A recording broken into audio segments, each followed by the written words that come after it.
तपाईँ र म चाहिँ यहाँ सानो छौँ, हामीलाई मसल चाहिने। प्रधानमन्त्रीसँग धेरै मसलहरू जम्मा गर्नु होला। मसलले जित्दैन होइन। ट्रम्पले जितेर मसल लगेर भत्काउन खोजेको थियो नि घर, जितेर जित्दैन। संविधानमा छँदै छैन। 2000 चोटि भन्छन्, 10,000 चोटि भन्छन् प्रधानमन्त्रीले। त्यो हुन्छ र? यो प्रश्न छ क्या। प्रश्न यति यति यति क्रिस्टल क्लियर भन्छ नि, जस्तो तपाईँको नि क्रिस्टलहरू क्लियर हुन्छ त्यस्तो कुरा छ। यसमा पनि हामी जस्तो साथीलाई छोडेर प्रधानमन्त्रीज्यू किन हिँड्नु भएको छ? हामी जस्तो साथीलाई छोडेर प्रधानमन्त्रीजी त्यो पदका मान्छेहरूलाई वरपर राखेर, केही खाइरहेका मान्छेहरूलाई वरपर राखेर किन हिँड्नु भएको छ? मलाई बडा अचम्म लागेको छ। हिजो पनि प्रधानमन्त्रीका हामी साथी हौँ, आज पनि प्रधानमन्त्रीका हामी साथी हौँ, हामी संविधानको साथी हौँ। कागती र खरानीको प्राकृतिक शक्तियुक्त ध्वनि हर्बल साबुन जिद्दी दाग हटाई भाडा चम्काउँछ अझ टिलिक्क। हामी संविधानको सेवक हौँ, मान्छेको नोकर होइन। We don't want to be the तपाईँको servant of any prime minister. We just want to serve our constitution through the constitution. यो मेसेज। अब म यति मैले त्यसकारण विचार हेर्नुहोस्, यिनले के गर्छन्, कसो गर्छन्, केही पनि गर्न सक्दैन। अब म कहाँबाट सुरु गर्छु? 1 मिनट नटिक्ने यो राष्ट्रपतिको विज्ञप्ति छ। पहिला प्रधानमन्त्री 76 को हुन् कि 76 को 2 को, यति त थाहा छैन। 76 भनेको एउटै दलले जितेको हो भने एक। हेर्नुहोस् है, यहाँ आज कसैले पनि नभनेको कुरा यहाँहरूलाई म तपाईँहरूलाई भन्छु, जो बहसको लागि हामीहरूले तयारी गरिरहेका। 76 भनेर भनेको चाहिँ एउटै दलले जितेर प्रधानमन्त्री भयो भने, हुने भयो भने एक।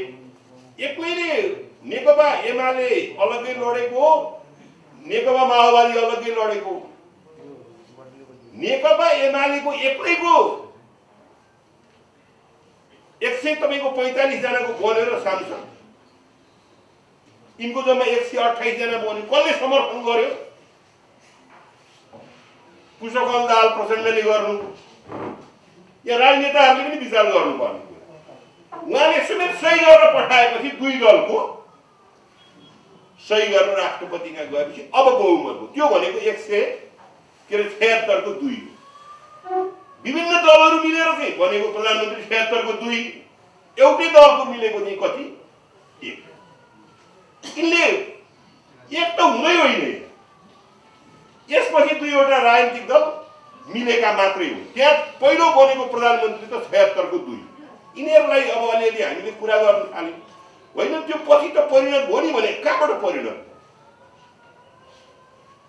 त्यसकारण पहिलो प्रश्न, पहिलो सिधा हामीहरूको उत्तर छ, प्रधानमन्त्री के अन्तर्गत बन्यो? 76-2 अन्तर्गत बनेको अर्कै अवस्था छ, 76-1 अन्तर्गत बनेको पनि अर्को। अब यो ठिक छ त? यो यिनले राष्ट्रपतिज्यूले हामीलाई प्रधानमन्त्रीले के लेखे थाहा छैन। राष्ट्रपतिले के लेखे भन्नुहुन्छ भने 76-1 लेखे। हेर्नुहोस्, तपाईँ र मलाई प्रधानमन्त्रीले के कागज पठाउँछन् कस्तो, त्यो सरोकारको विषय हो। अन्तिम चाहिँ कुन कागज हो? राष्ट्रपतिको कागज, राष्ट्रपतिको कागज। त्यो होइन। नेपाली हामी सबैले थाहा पाउनु पर्यो कि यो 76-1 होइन। अब यसपछि मैले अर्को कुरा भन्ने गरेको छु। अर्को कुरा मैले के भन्ने गरेको छु भनेर भन्नुहुन्छ भने, राष्ट्रपतिलाई त्यो कागज स्वीकार गर्ने र अस्वीकार गर्ने कुन चाहिँ धारामा लेखिएको छ यति देखाइदिनुहोस् न। हिजो श्रीपाद महाराज धिराजलाई वा मौसुफलाई भन्ने शब्द थियो, उहाँलाई प्रधानमन्त्रीले संसद विघटन गरेमा सिफारिस स्वीकार गर्न वा अस्वीकार गर्ने 53(4) मा लेखेको थियो। आज कहाँ चाहिँ लेखेको त्यो कागज स्वीकार गर्ने वा अस्वीकार गर्ने? संसदको विघटन सम्बन्धी प्रस्ताव स्वीकार गर्ने अस्वीकार गर्ने, जस्तो त्यो संविधान, यो लिखित संविधान हो नि। लिखित भने लेखिया, यो लिखित राष्ट्रपति हो। यहाँ अलङ्कारिकहरू केही पनि हो। मैले बहसको लागि भनेको, मैले छलफलको लागि राखेँ, यो ध्रुव सत्य हो। राष्ट्रपतिज्यूले मलाई एउटा कतै अन्तर कुन्तर 10 चोटि यो संविधान टकटक्याएर हुन्छ कि फलाकेर हुन्छ कि देखाइदिनु भए हुन्छ।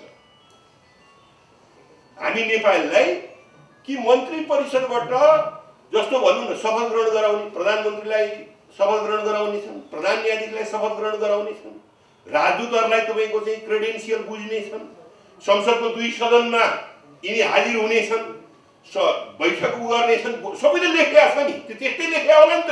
देशको सार्वभौम सत्ता सम्पन्न यो संसद विघटनको कुरा आयो भने, प्रस्ताव आयो भने त्यो यिनले मैले स्वीकार गर्नेछु भन्ने कहीँ त लेखेका होला नि।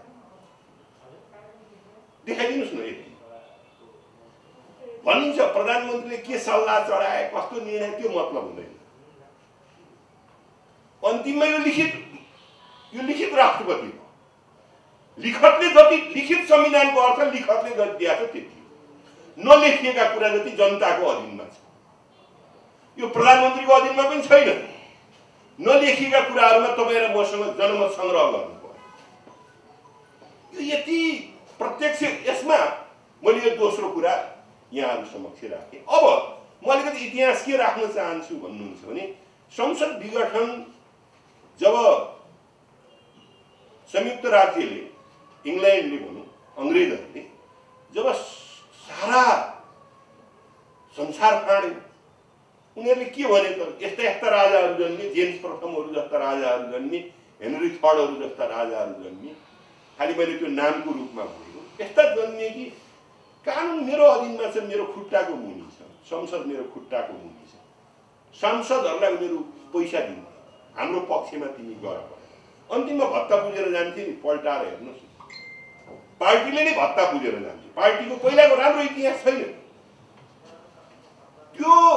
म त्यसकारण उनले के भने म सबैभन्दा माथि छु, मलाई केही पनि लेखेको चाहिँदैन। हेर्नुहोस् है, मलाई लेखेको शक्ति जति तिमीहरूलाई, नलेखेको जति मलाई। अनि संसद विघटन चाहिँ कहीँ पनि लेखिएन। त्यो नलेखिएका राजा महाराजाको त्यो शक्ति थियो। त्यो राजा महाराजाको चाहिँ के भनेदेखि त्यो साम्राज्यवादी जुन शक्ति थियो, त्योसँग टक्कर गर्दै गर्दै, आफ्नै देशले टक्कर गर्दै गर्दै प्रधानमन्त्रीले छिने। प्रधानमन्त्रीले छिनिसकेपछि, प्रधानमन्त्री पनि आजित भइसकेपछि प्रधानमन्त्रीले पनि तपाईँले पाउनुहुन्न भनेर खिमलालजी हुनुहुन्छ। अस्ति उहाँले पनि भन्नु, हामीले सर्वोच्चमा यहाँ दिनेश त्रिपाठीजीले त अझ त्यसको पुस्तकै गर्नु भएको छ। 2011 सालमा ऐनै ल्याए, फिक्स्ड टर्म पार्लियामेन्ट एक्ट। अब संसद विघटनै हुँदैन भनेर जबसम्म संसदले विघटन गर्दैन, ब्रिटेन जस्तो देशमा संसद विघटन अब त्यहाँबाट सुरु भयो। यसको अरू कुरा होइन। राजा महाराजाले म ठुलो छु, सबैभन्दा बढी जनप्रतिनिधि केही पनि होइन।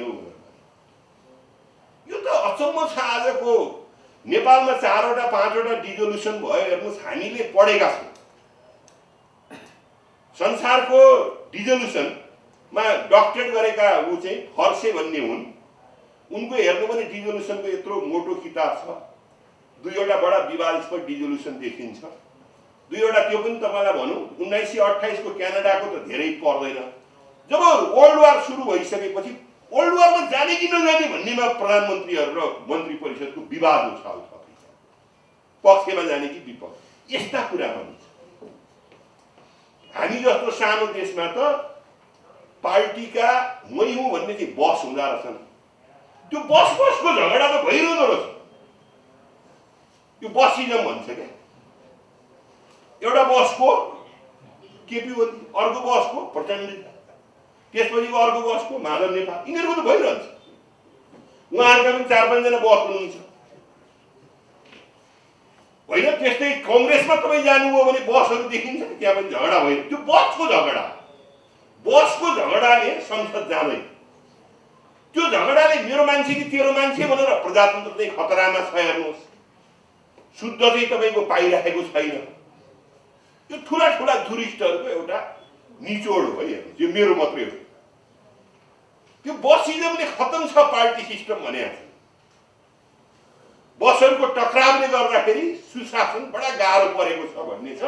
यसमा अब विचार गर्नुहुन्छ होइन उहाँहरूले चाहिँ तपाईँको। अब यो फैसला प्रधानमन्त्रीज्यूले त बुझिसक्नुभयो नि। पूर्व प्रधान न्यायाधीशहरूले नै भनिदिइसक्यो। अब अहिलेका प्रधान न्यायाधीश अलग्गै संविधान पढेर आएका हुन्। एउटा पूर्व प्रधान न्यायाधीशलाई कस्तो शब्द भन्नु भने जागिरे भन्नु। एउटा मान्छेलाई सम्मान हुन्छ, यो देशको सम्मानित पद चाहिँ राष्ट्रपति र प्रधानमन्त्री मात्रै हो त। एउटा तपाईँ हामीले यसो विचार गरौँ न, तिनीहरू ती प्रधान न्यायाधीशहरू जसले शाही आयोग खारेज गर्यो, हजारौं हजार बन्दीहरूलाई निकाल्यो होइन। अब वर्तमान प्रधानमन्त्रीज्यू बन्दीभित्र पर्नुभयो कि पर्नु भएन 62-63 सालमा, त्यो विषयवस्तु म केलाउन चाहन्न। त्यति बेला बारमा फेरि बार मैले बन्दा भनेको होइन, मैले फेरि पनि नाम लिनुपर्छ। दमननाथ ढुङ्गाना, कृष्णप्रसाद भण्डारी, निलाम्बर आचार्य, यहाँ केही मानिसहरू अगाडि नउभिनु भएको भए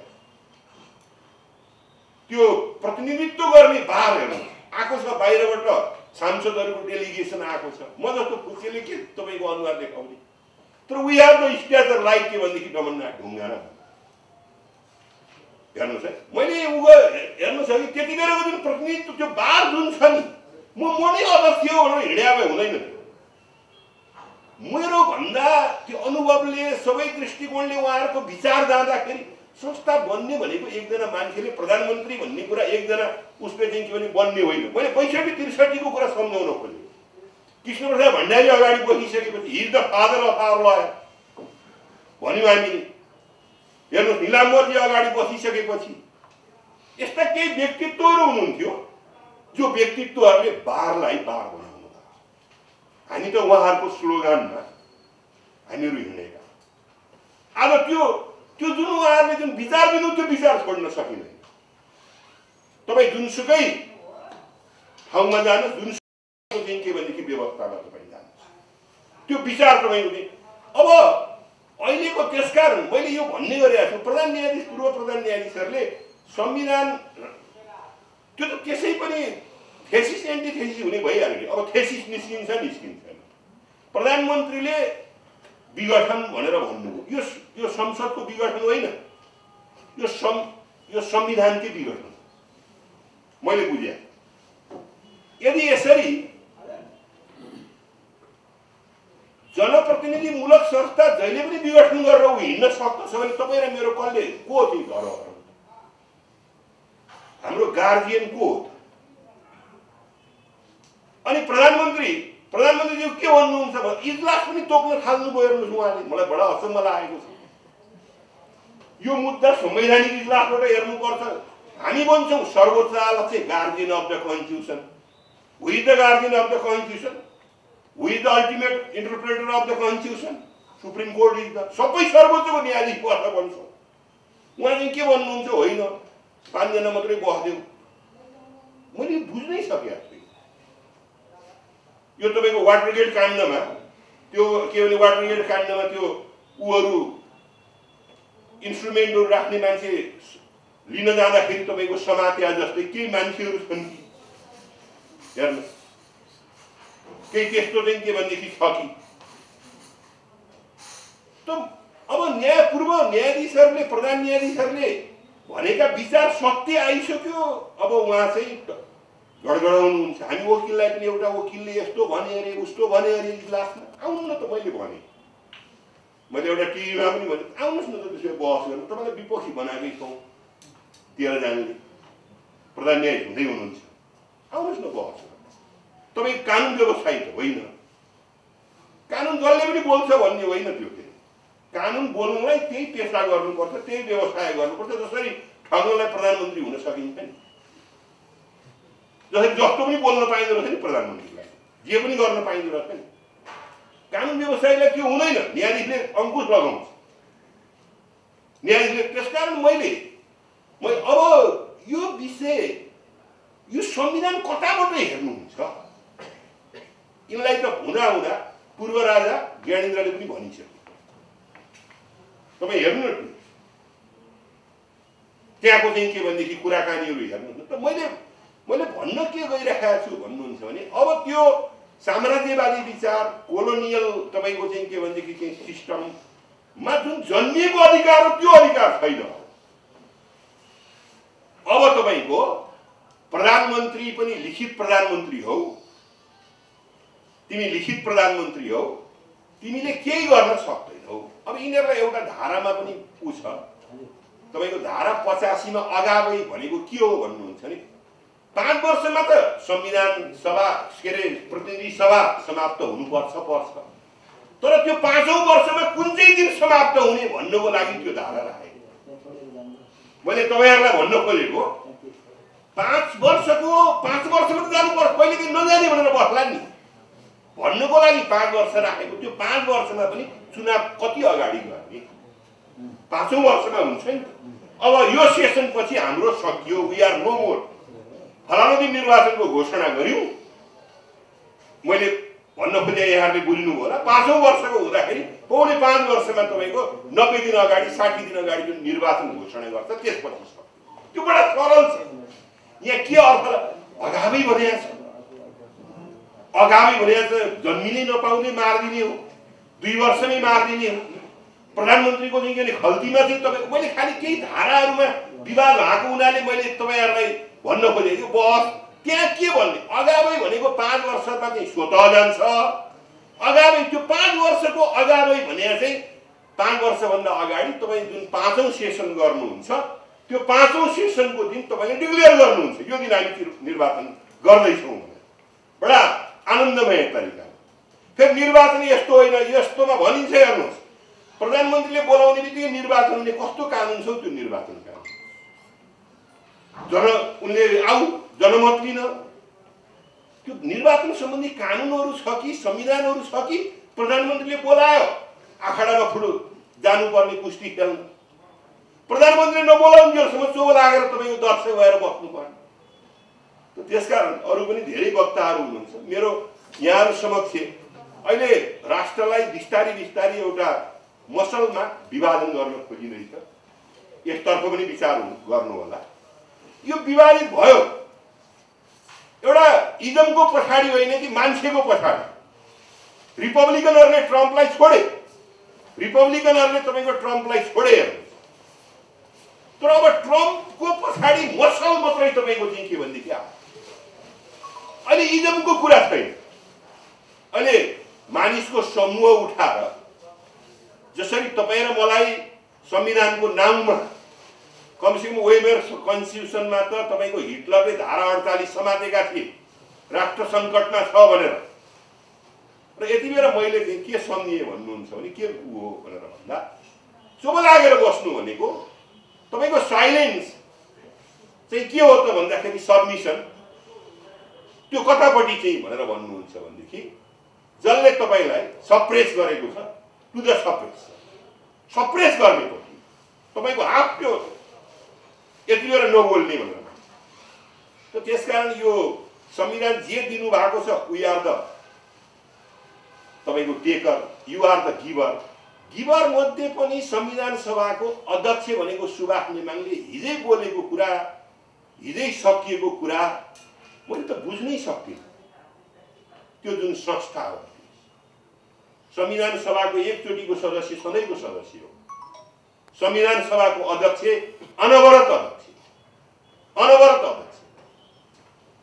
उहाँ कतापटि हुनुहुन्छ भन्ने होइन हेर्नुहोस् कि त्यो मान्छे पदमा जानु हुँदैन पद लिनु हुँदैन तपाईले पद लिने हो भनेदेखि त्यो पदले केही फन्डामेन्टल मोरलहरू माग्दछ त्यसका नैतिकताहरू माग्दछ त्यसका चरित्रहरू माग्दछ त्यो चरित्र र त्यो नैतिकता तपाईले सधैँभरि कायम राख्न सक्नुपर्छ हामी लयरहरुको अर्कै कुरा हुन्छ पक्ष विपक्षमा हामी केही कुराहरु यता भन्नुला केही कुराहरु उता इज नट लयर उहाँले संविधान सभाको अध्यक्ष भएर पढेको संविधान हो त्यति बेला के भन्नुभयो त फैसला त गरिसक्यो संविधान सभाको अध्यक्षले अब फेरि सर्वोच्च अदालतले अर्को लेख्छ अर्को भन्छ कस्तो त्यो अर्को भन्ने प्रकारका अर्को संविधान कुन हेरेर बसेका छन् त्यसै कारणले गर्दाखेरि मलाई बोल्ने मौका दिनुभयो बोलाउनु भयो कहिलेकाहीँ तपाईको चाहिँ नयाँ कुरामा जानु पर्यो भने संसद आफैले हामी यस्तो कुरा चाहिँ नयाँ गर्न गइरहेका छौं भनेर आफूले तपाईको माग राखेर आफू विघटन भएर जान सक्छ त्यसको अर्को प्रक्रियामा जाउँला तर जे भए पनि अध्यक्ष धमलाजीले जुन यो अहिलेको उसमा चाहिँ मान्छेले विचार मर्न दिनु हुँदैन तपाईले विचार मर्न दिनु भएन यति हो आत्महत्या अरूले गर्यो होला अरूले गर्छन् अनि त्यो शब्दलाई बाबुरामजीले बिर्सिनु भयो होला कति मान्छे तपाईको चाहिँ के अरे मलामी गए नगर्नुस् न, कति मान्छे जीवित छन् त्यो हेर्नुस् न। अहिले मलामी जाने उहाँले एउटा चाहिँ भन्नुभएको थियो, उहाँहरूको पार्टीमा विग्रह हुँदाखेरि जाँदाखेरि त्यो शब्दबाट मलाई उल लागेको। म आफू यो शब्द भन्दिनँ। त्यो मलामी जानेको सबैको पार्टी त सानो बोली भनेर उहाँलाई सोद्धा बिर्सिनुभयो होला उहाँले, 49-50 सालतिरको कुरा हो। त्यो मलामी जानेको सङ्ख्या नगर्नुहोस् न, अहिले मसँग भइरहेका जीवितको सङ्ख्या हेर्नुहोस् न भनेर। त्यस कारण मैले सम्झाइदिएको बाबुलाई, सम्झाइदिएँ यो संविधान त्यसरी मलामी पनि जाँदैन, कसैको आदेशले तपाईँको मर्दा पनि मर्दैन। यो हुँदै नभएको कुरा छ कसैले भन्छ भने विचार त कसरी मर्ला र हो। मान्छेले राष्ट्रसँग त विद्रोह गर्छ, यत्रो विद्रोह गर्ने मान्छेहरू यी जीवित हुनुहुन्छ होइन भने त्यति सजिलै कुनै धम्की पनि होइन, के जे छ श्रीमान त्यही लेखिदिनु भनिदिनुहोस् भन्नलाई पनि धेरै ढिलो भइसक्यो, धेरै ढिलो भइसक्यो। विदिन ए फ्र्याक्सन अफ मिनटमा यी प्रधानमन्त्रीको बेस्ट शक्ति मित्र हामी नै हो। फेरि प्रधानमन्त्री आफै प्रधानमन्त्री हुनुहुन्छ। अहिले उहाँको दलमा अर्को प्रधानमन्त्री पनि दावा छैन, केही पनि छैन। त्यो बकम उसेको पार्टीमा के हो त्यो मतलब हामीलाई छैन। संसदीय दल वा तपाईँको संविधान के अरे यो प्रतिनिधि सभामा हुनु पर्यो। प्रतिनिधि सभालाई नभनिकन जनताको अभिमत लिन पाइँदैन। रिजोल्युसनको सिद्धान्त पहिला लिगल अपिल गर, that is the parliament. If you are failed then you have the right to appeal to the तपाईँको प्रतिनिधि सभा, अनि मात्रै you have the right to call people है। अनि तपाईँ पिपुलका जानु, यसको च्यानल छ क्या, यो त्यस्तै गन्या छैन। हामी त्यहाँ जाँदै नगइकन म स्थिर हुँ यसलाई सक्दिएँ, मैले सक्दिएपछि सक्दिएँ। अब यस्तो हुटुटीले पनि सकिने भए अवस्था छैन। फेरि पनि यहाँहरूलाई मैले समय लिएकोमा म क्षमा चाहन्छु।